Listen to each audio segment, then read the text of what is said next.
असं काही होईल म्हणून आपल्याला माहीतच नव्हतं ना राव. अकाउंटला फॉलो नसेल केलं तर फॉलो करून टाका पटकन. राम मंडळी मिनी ब्लॉकमध्ये स्वागत आहे. आपण आलतो बघा शेताकडे. आपल्याला फवारायची होती हळद. मग काय निघावं म्हणलं दमा आलतो बघा आखाड्यापाशी जवळजवळ. मग काय जाऊन यावं म्हणलं हिरीवर जाऊन यावं. मग काय आलतो बघा हिरीजवळ आपल्याला पाहायची होती हळद. हळदीला फवारून घ्यायचं होतं आज बघा. मग काय मुगाच्या शेंगा पाहावं म्हणलं. वाण्यानं सगळं सत्यानाश करून टाकला बघा मुगाचा. इथं होतं बघा मऊल तर खावा वाटू लागलं. मग काय उठवाय गेलो बघा त्याला माश्या लागल्या आपल्या मागं मिळालं. बरं झालं डसल्या नाही. मग जाऊ द्या म्हणलं आपल्याला निघत होतं फवारायला. मग काय घेतला फवारा. लागावं म्हणलं पटकन आपल्या कामाला. मग काय जेव्हा म्हणलं पट्ट हळद फवारून. मग काय लागलो बघा हळद फवारायला. आपल्याला देऊ लागला कटाळा फवारायचा. लय दिवस झालं फिरण्यावर होतो. मग काय झालती बघा आपली हळद फवारून. जावा म्हणलं आखाड्यावर.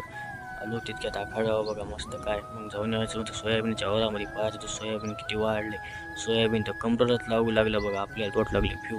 तितक्यात आपल्याला दिसलं आपलं कुत्रं. म्हणलं याला तर काय भिव नसेल बघा. आता भेटूया मित्रांनो पुढच्या